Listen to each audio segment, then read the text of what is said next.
Pak Jokowi ini mempunyai industri pertahanan juga kan, industri pertahanan juga yang juga harus dipromosikan. Masyarakat ya kita harus kritis. Oh duitnya iki dienggo tuku senjata tenan, oh ono pelurune, oh iya wis, tapi aja dienggo nembaki warga. Bagus, artinya ya kalau saya melihat ya rehabilitasi lah, artinya yang lama-lama diperbarui dan sebagainya. Ya mungkin anggaran segitu untuk itu. Mahal kan gitu. Senjata juga mahal. Kan nggak mungkin kita punya Sukhoi tapi pakai Pertalite. Ya kan lucu. Misalnya itu. Dan kita juga nggak kalau saya pribadi juga nggak menolak pertahanan juga perlu. Kalau itu pertahanan itu dibelikan, katakanlah industri pertahanan di Indonesia sudah bagus ya, sudah bagus, sekarang ada Pindad, ada belinya dia itu ya nggak apa-apa. Berarti uang mulak meneh neng di dalam kita gitu loh. Tapi nek ditukok ke neng luar negeri, tapi nek memang itu benar ya rapo, tapi nek nggak benar tetap harus duit gede loh Pak sakmono itu. Iya, kalau kita mau flashback ya ke beberapa tahun belakangan kita lihat. Kalau melihat pertahanan, kita ngomongnya langsung ke alutsista gitu. Satu contoh alutsista, kita tahu ya di dekat sini kita kejadian di Banyuwangi bukan Alukoro, kapal apa siluman itu loh, iya, KRI si jenis Klewang. KRI Klewang juga. Yang baru ini Pak? Yang baru kapal selam Alugoro, iya. Nanggala yang Nanggala. Ya kan Nanggala. Itu juga kan bukan asli buatan Indonesia. Artinya kita mendatangkan dari negara lain. Artinya juga bukan barang baru, tapi juga barang bekas kembali lagi. Nah, kita melihat kalau bisa melihat kualitas tadi ya, kualitas dan juga kebutuhan. Kalau dengan nilai segini, kalau memang sudah fix dengan kalkulasi yang benar, ya mungkin sesuai ya nggak masalah. Tapi kalau memang kebutuhannya tidak kurang dari ini ya. Ya, apalagi kan Indonesia terkenal dengan negara damai. Artinya negara damai, kita punya pasukan Garuda. Wah, ini pasukan yang elit loh ini. Kita punya pasukan yang mendamaikan di daerah-daerah konflik ya. Nah, artinya apa? Kita bukan sebuah negara-negara yang ya mohon maaf seperti Timur Tengah dan sebagainya yang sering berperang dan sebagainya. Tidak berkonflik. Iya, kita ini justru konfliknya sebenarnya konflik hoak sebenarnya. Konflik hoak. Tapi mungkin bisa jadi apakah ini karena kita masih pertahanan kita masih kuat. jadi belum bisa dikatakan seperti di Arab sana ya, di Timur Tengah. Itu kan kalau kita melihat sejarahnya kan memang ada konflik yang bikin lah seperti itu ya. Apakah di Indonesia ini memang kekuatan pertahanan kita sudah karena sudah kuat, kenapa harus ada ini gitu Mas? Iya. Kalau saya melihat memang gini, ini kacamata Mbah Gabut ya. Kacamata Mbah Gabut. Kalau setelah pasca kemerdekaan 1945 itu presiden kita mulai presiden pertama sampai terakhir kemarin Pak Jokowi, saya katakan terakhir karena saat ini sudah pemilu, bulan depan kan coblosan. Nah, itu kan regulasi yang dibuat oleh pemerintah Indonesia ini sangat top gitu loh. Dengan adanya politik bebas aktif. Nah, terus untuk berusaha untuk mendamaikan negara-negara yang konflik. Salah satu contoh misalnya kemarin Pak Jokowi sampai diterima oleh Ukraina ya. Ukraina, Rusia. juga welcome kedatangannya Pak Jokowi. Nah, ini kan salah satu bukti bahwa negara kita ini negara damai sebenarnya. Nah, memang perlu peralatan militer itu sangat perlu, tapi ya harus ada realitanya. Artinya realita itu memang kalau itu diperlukan ya harus diperlukan. Ya, kita masyarakat awam ya, kita tidak tahu kalau kebutuhan dari segi alutsista sendiri harus ada periodisasi seperti itu, apa 5 tahun harus diganti. Ya, itu kan kita juga nggak tahu. Ya. Makanya kita juga dengan melihat anggaran sekian juga kita akan wow. Ya mungkin ya itu tadi itu mengganti yang kemarin yang bekas beli itu tadi kan juga butuh juga Ya, kita nggak tahu kan rehab. kan itu. Karena apa? Karena ya yang usang-usang kan gitu. Kita ngomong entengnya kita bisa buat beli bahan bakarnya lah atau ganti bannya mungkin gitu. Iya. Ya. Karena memang bahan bakar pesawat pun juga mahal. Mahal kan gitu. Senjata juga mahal. Kan nggak amunisi. mungkin kita punya Sukhoi tapi pakai Pertalite. Ya kan lucu. Itu loh. Iya. Kita juga ketika beli pesawat Sukhoi tapi nggak dipersenjatai ada rudalnya. Nah. Itu ngapain gitu loh. Punya kapal tapi hanya meriam, nggak ada rudalnya, nggak ada ini. Tapi kalau kita melihat produksi atau sendiri produksi alutsista di Indonesia, apakah memang masih perlu dibutuhkan yang lebih banyak atau harus diperbarui sih sebenarnya? Kalau saya ngomong ya diperbarui sebenarnya. Bukan kalau kita ngomong kita canggih loh. Kita punya kapal tempur, punya mungkin peralatan canggih. Kalau kita lihat kebetulan saya kan sering wirawiri juga ke situ Bondo. Di situ kan sering latihan bareng ya. Ada dari pangkalan TNI AL, terus TNI AD dan sebagainya. Kalau saya melihat kendaraannya yang lewat aja, yang untuk ngangkut peralatan itu ke lokasi latihan itu, wih canggih-canggih Pak. Punya tank yang cukup bagus, terus di Pindad pun juga sering mengeluarkan mobil-mobil Anoa dan sebagainya. Nah itu sangat bagus. Artinya ya kalau saya melihat ya rehabilitasi lah. Artinya yang lama-lama diperbarui dan sebagainya.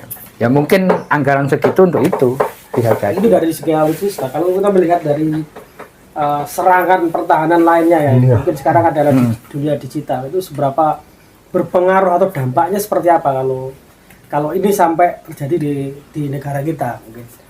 Kalau cyber ya untuk yang pertahanan itu Maya itu untuk memecah belah lah kalau kita ngomong pertahanan itu ya cukup bahaya.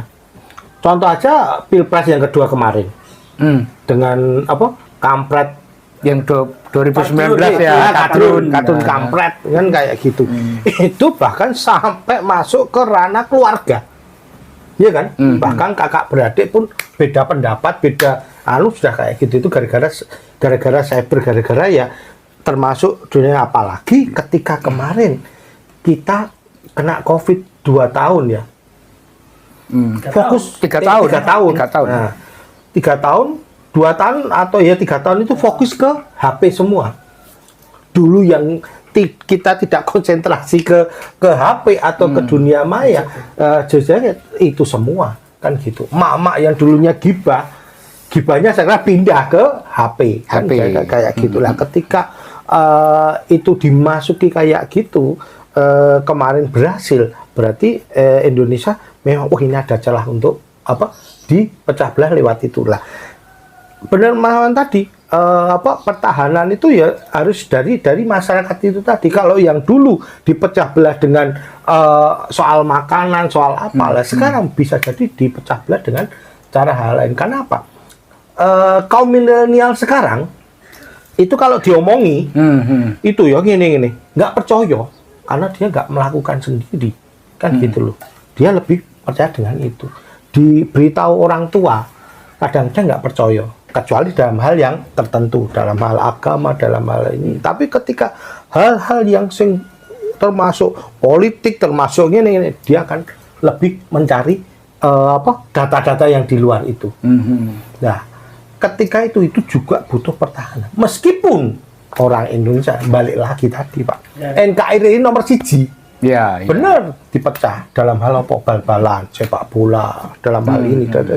Begitu pertandingan Garuda balik lagi Pak, Garuda di dadaku. Kan pertahanan yang tujuannya adalah Bhinneka Tunggal Ika ya. Iya, betul, balik betul. Itu harus Itu harus dipertahankan itu. kan nomor siji. Karena apa? Ketika kemarin, bos,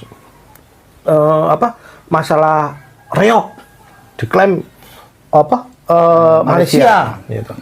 Yang bela reok itu tidak warga Ponorogo. Iya toh, warga seluruh Indonesia. Iya, mulai dari Aceh sampai Papua mungkin akan teriak. Reok itu semuanya Indonesia kan gitu. Nah, itu. Oke, kembali lagi kita ke tiga capres ini.